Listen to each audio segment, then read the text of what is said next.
Um, Good afternoon. Thanks for coming. I'm Jason from the Master of Arts TESOL program. And the title of my presentation is Speed Dating as a Communicative Activity in the Language Learning Classroom. So let's address that really quick. What does that mean? In addition to an English language teacher, am I also some sort of matchmaker, helping students find partners and things like that? Absolutely not, I assure you. However, I've seen things develop. I don't ask questions, none of my business. But this activity that you see here, the students are seated across from one another. They're given a discussion prompt with some of the target language we used earlier in the class. And they discuss it with one another for a few minutes, then they switch seats, switch partners, switch discussion prompts. And it resembles many characteristics of traditional speed dating. We actually don't really call it speed dating that often, do we? We usually just say, let's go to the tables, right? But going to the tables as a communicative activity in the language learning classroom, not as catchy. So speed dating, here we are. Why do I want to study this particularly? Well, I wanted to use this. I wanted to look at this activity as a lens to look at my own pedagogy and to understand my own teaching methodology. So for the past 8.5 years, I've been teaching English. And I've always used what's called the communicative language teaching methodology. And so what some characteristics about the communicative language teaching methodology, for short, we can say CLT, is it prioritizes communicative competence more so than accuracy. So we want learners to be able to achieve something with the language, and getting all the grammar and words correct isn't as important as achieving something in communication. We want authentic practice. Hey, Marie, because we want the language to replicate what interactions the students might have outside of the classroom. And there's lots of interaction, which is pretty much the focal point of my presentation today. It's learner-centered rather than teacher-centered. So the students should be talking most of the time in the classroom. In fact, so much that they should be talking 80% of the time, whereas teachers should be talking 20% of the time, as a general rule of thumb. I remember early on in my teaching career, one of my supervisors came to observe my class and give me feedback, and she said, "Jason, you're talking too much." And I said, "Really?" And she came back with a stopwatch, and she recorded how long I was talking in the class. And in a 55-minute classroom, I was talking for 28 minutes. Now, I'm no mathematician, but I don't think 28 minutes is 20% of 55 minutes. So basically, to this day, that is the most polite and data-driven way I've ever been told to shut up. But she didn't tell me why I should shut up. And that's kind of the focal point today, is why should the students be interacting more so in the classroom than teachers? What are the advantages of that? And so the way that I looked at this is we looked at some of the existing TESOL literature, Vygotsky and Swain. We'll get to more of that later. To answer with some reflections on my own practice, to answer the question, what is the role of interaction in learning? Why is it effective, and how is it effective? Why is this important to me? Well, as an educator, I want to be able to articulate. I should always be able to articulate my own pedagogy, my own philosophy. As I grow in my career and I help train other teachers, I want to be able to articulate to them why they should incorporate more interaction in their classrooms and how. And as students come into my class from backgrounds where that are very teacher-centered, and it's mostly teacher talking time, and they might be resistant to the interaction in the classroom, I got to be able to articulate to them in layman's terms why interaction with their peers is important. So what we're going to do today is we're going to look at my own pedagogy and motivation for this project, which we just did. Look at some of the existing TESOL literature. Then we're going to take a look at the activity. We're going to look at some reflections from students and myself, and then some final takeaways. This part during the piece of literature, I feel the risk of it running dry and losing you, so I'm gonna need your help and your involvement, okay? So, thing, one of the first research questions of my project is, who is this dude? And what does he have to do with the speed dating activity in a language learning classroom in San Francisco in the 21st century? Well, a couple of my students remarked that he kind of looks like me. And I hate to admit it, I kind of skipped. But I promise you, he's not my father. He's, definitely not my father. And so this is Lev Vygotsky. Lev Vygotsky is from the Soviet Union. He was a linguist, psychologist, and researcher. Notice he was not a language teacher or language researcher, which is important because we'll talk a little bit more about that later. But many of his ideas have been used to feed my own methodology, the communicative language teaching. It's informed that pedagogy. He believed that learning took place primarily socially and culturally, hence the term sociocultural theory. Psychological development and learning took place socially and culturally. And to read this little quote here, for Vygotsky, learning is a socially situated activity. What a learner at first accomplishes only in a social setting, she or he will eventually be able to do independently. So he's not my father, but he's the father of the sociocultural theory. And so some of the principles of the sociocultural theory, we're going to try to go through this as quickly as we can. The first one is mediation. So when I say this, repeat after me. Mediation. Mediation. Mediation. Mediation. Now I don't know what comes to your mind when you hear the word mediation. Maybe some objective third party trying to resolve a dispute between two other parties in litigation, maybe a divorcing couple. But in language learning, we're talking about the process that connects the social and the individual. And these may be material, such as workbooks and computers, or they might be symbolic, like language, ideas, and the exchange of ideas. Meryl Swain, whose work I've devoured during my graduate studies, we'll talk a lot more about her later. Said mediation occurs when something comes between us and the world and acts in a shaping, planning, or directing manner. So this one, a little harder, okay? A few more syllables, a few more words. Zone of Proximal development. Good enough. For short, we can say ZPD.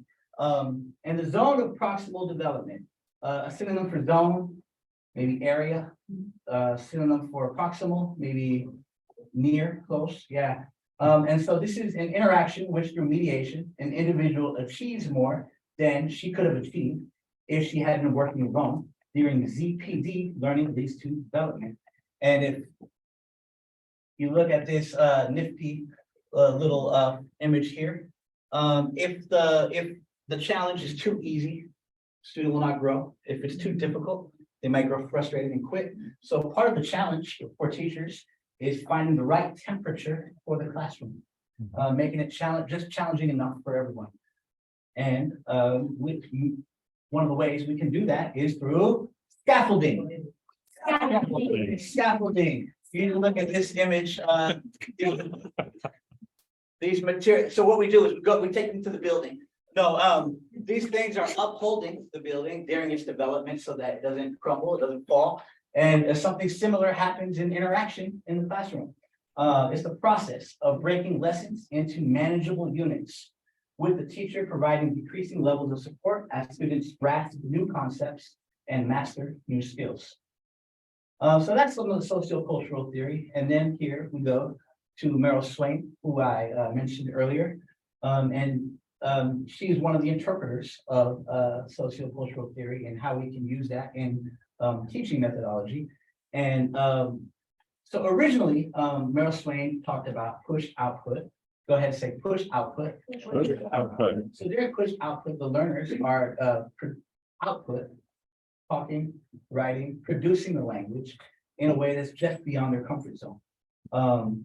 Through push output, learners notice language more deeply in a way that they might not through reading listening.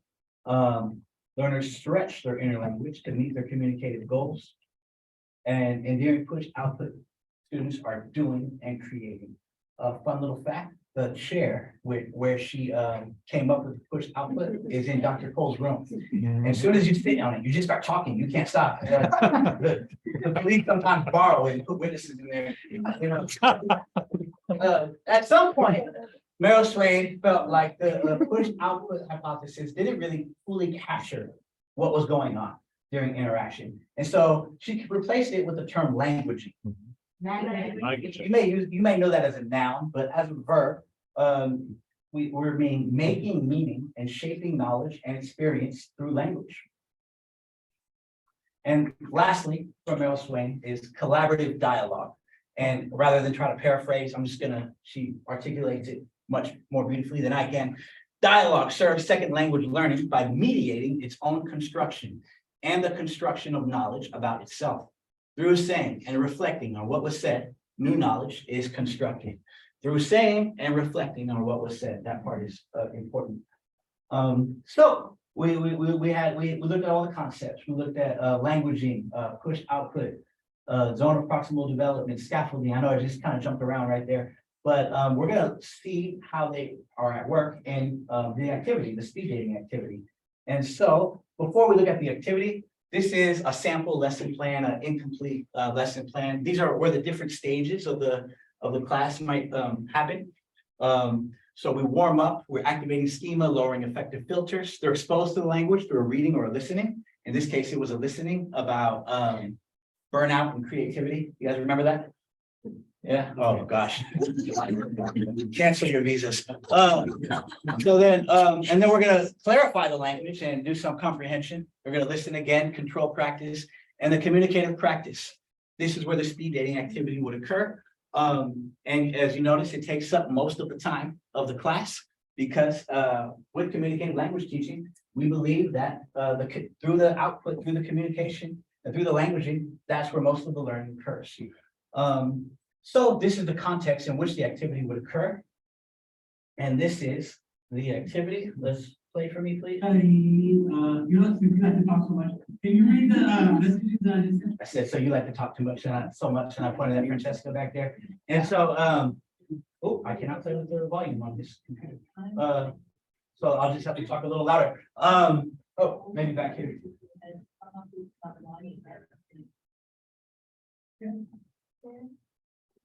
So basically what's happening is we have a WhatsApp group for our class, and through the WhatsApp group, I send a lot of resources. And I put and here I put our discussion prompts. I believe that in this case, it was phrasal verbs, and the phrasal verb was come up with. If you had to come up with some money at the last minute, how would you do it? Have you ever had to come up with a good excuse for missing class? What's the last good idea you came up with? Yada yada yada. That was that. And I gave it to them. They're with each other and they're languaging. They're using the language to make meaning. They're personalizing it, internalizing it in a way that they might not through reading and through listening. You see, and you'll notice most of them are here. Give it up for them. They're the most valuable resource in my classroom. And I'm gonna speed through here a little bit. Sorry, guys. And so through the after about 2 minutes, I ask one of them, okay, what did you learn about computer? And using the target language, and through saying and reflecting on what was said, as Swain said about collaborative dialogue.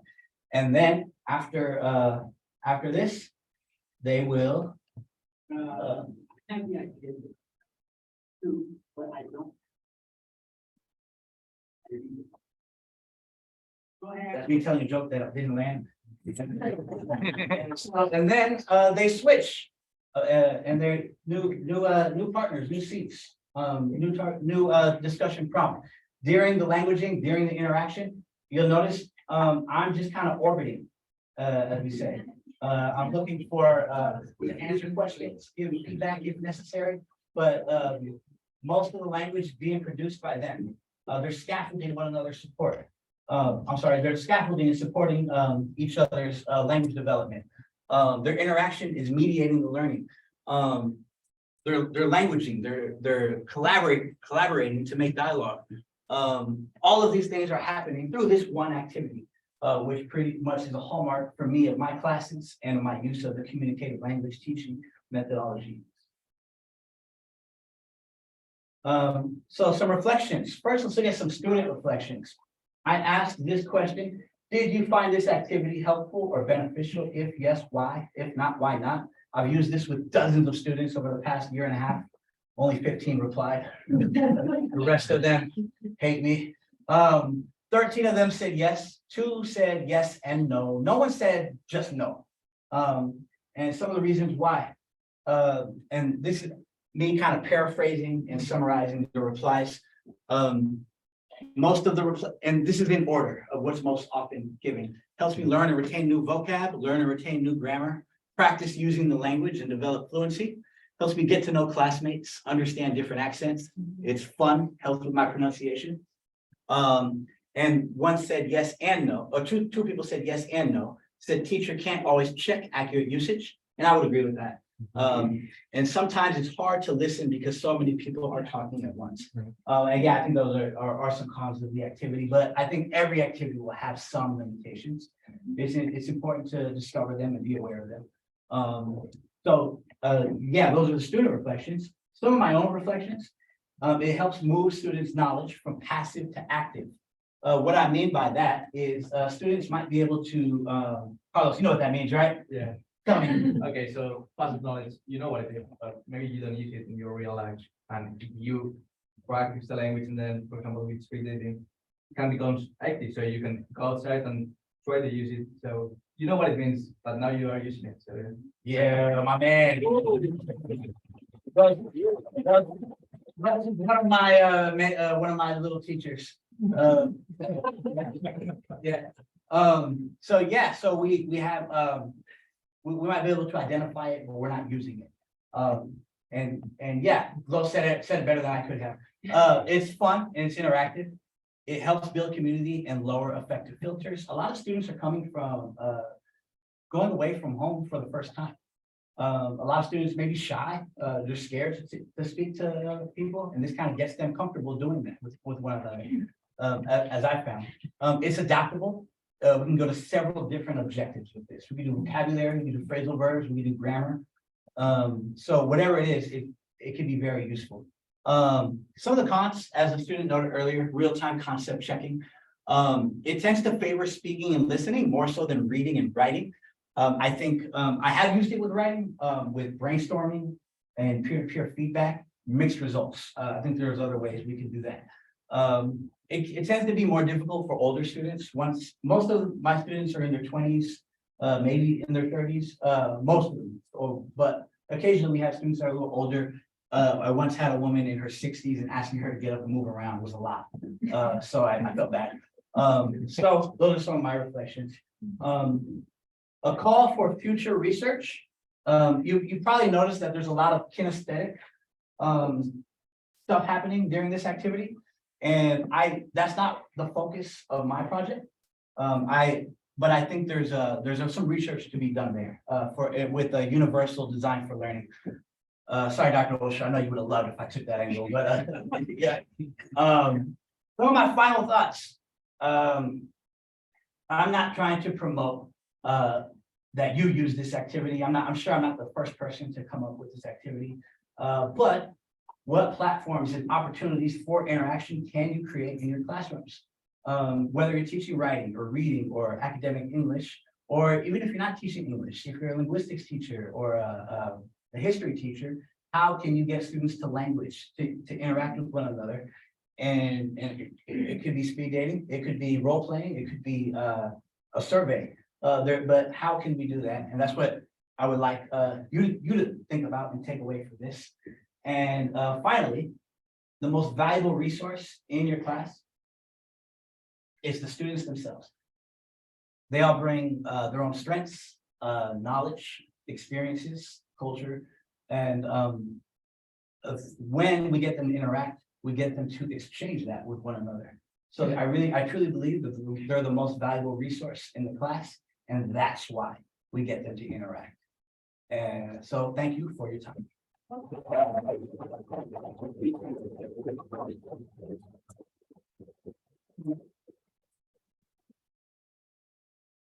Want to take it out?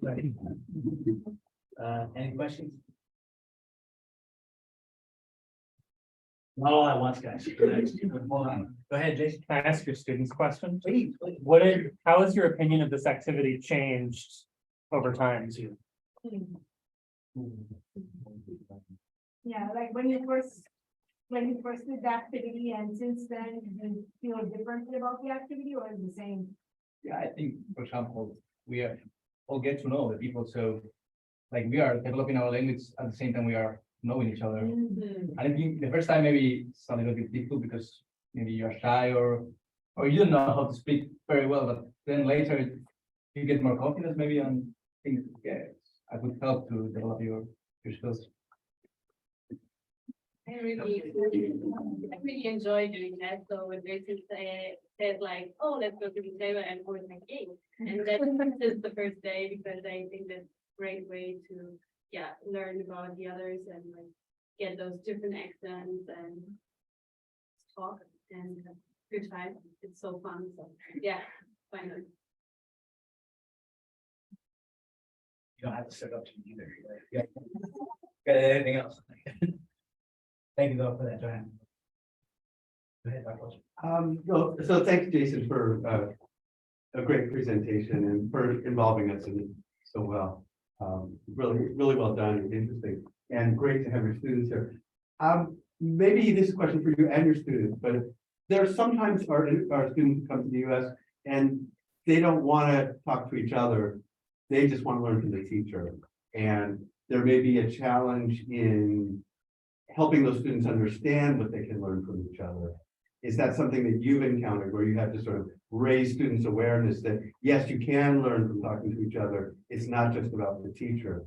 And I don't know, your students seem like they were very open to learning from each other from the start in this group.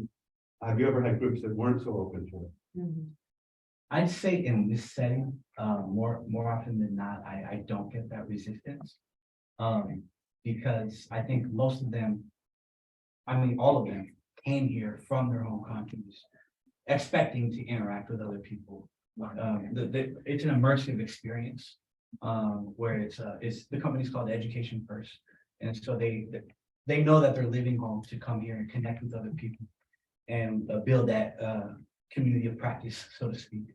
I think when I was in China, I didn't do this activity as much, but I did see some resistance with interaction more so, because they were like, oh, this is my one time to talk to a foreigner during the day, you know, and so during there maybe a little bit much, but here not so much. And I think even then, after a few rounds, they're pretty warmed up to it, and they like being able to share about themselves and learn about others. And yeah.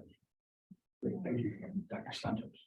Hi, thank you for an entertaining presentation. I'm remembering from SLA or SLA class reading articles by Alison Mack, who interactional researcher, and she showed that engaged in the speed dating, if you're observing it, if you're part of the fishbowl, you actually also benefit, maybe not at the same level. So there's this fishbowl effect. And there's a guy, his name is Tim Murphy in Japan, who had kind of a spin on what you're doing, and he would have people watch the speed dating, and then you tap in, tap out. So it's a kind of way of sort of being more hyper aware of what's going on, and then monitoring it, and then knowing how to go in. So it creates a little bit of a different dynamic. And I'm wondering if you know, as you get more accustomed to it, do you get better at knowing, like, how do you continue the conversation? Like, how do you pick up on that observational piece? And it's all of your references to Vygotsky that's earlier 19 after this, that watching is extremely important to Vygotsky's model, like being an observant, engaged, being on the periphery, but involved is also important. So that reflection piece brings it about, but even in the activity, there might be another alternative, doing like Yeah. watching the speed dating, Yeah. going Yeah. on. Yeah, I hadn't thought about that, actually, I remember reading a lot of Mackie in, your class, and, I think for one of my bibliographies for, Dr. Coles. But I think, where I could implement that more so is when we have even, an odd number of students. Because oftentimes in that case, I might, partner them with one another. Maybe so I might say, okay, you two are one person and you're gonna just stay with each other. And, or I might just form a quick person group, or I might join them. But I think that could be a good alternative where when you get to this seat, you observe, you listen, and then maybe report, what you heard. That could be a way of incorporating some writing into it too, if you're kind of writing down. Mm. Here, and also the accuracy, like, I heard somebody say this, is that, you know, a good way to use this? Yeah, so if, Francisco took the thing, dang it, but, there were some walls next to the tables. Right. And we write a lot on those walls, right? And that's actually our second most popular activity. It might be becoming the first, where we make sentences by writing collaboratively, writing on the walls. And that's something that we kind of do a lot, actually. Not in that way that you just mentioned, but we're reporting and making meaning and creating sentences and then writing it, summarizing or paraphrasing it on the wall. Yeah, because there's markers where we can write. It's not, we're not repeating. But yeah. So do you do that before the speed dating? So you do all that writing? Because you had writing Fridays, correct? Right. Yeah. Yeah, so are they writing all the speech, all this language up on the board first, before they go into the speed dating? More often than not. Yeah. More often than not, we Okay. would, yeah, like as sort of a control practice. Oh, good, okay, Yeah, great, yeah, but the writing Fridays, writing, yeah. that's different. Oh, it is, okay. That would come at the end of Friday. So we started doing that. You guys, the gallery that we did yesterday. Thank Dr. Coles for that. So we've been using it. We've been using that. Oh, good. Pretty effectively, I think. Good. And so, yeah, that would actually come after. Because we make sentences on the walls, for example, right? And then maybe we'll use it in speech. And then if I give them a writing prompt, I notice that the vocabulary and the target language, the grammar, it finds its way into the paper, into their papers. And I say, oh, okay, they're understanding it and they're using it. That's great. And I find myself using it. Yeah, That's nice. thank you, Jason. Yeah. Anyone else? I- Dr. A. I just want to say thank you, Jason, for the presentation. But I want to commend you on your sort of self-reflection of what you do in the classroom. Like you're a great example of the continued learning that we do as teachers. To sort of reflect on what is my pedagogy, what's behind it, and think about it that way. So congratulations, nice to do that. Thank you.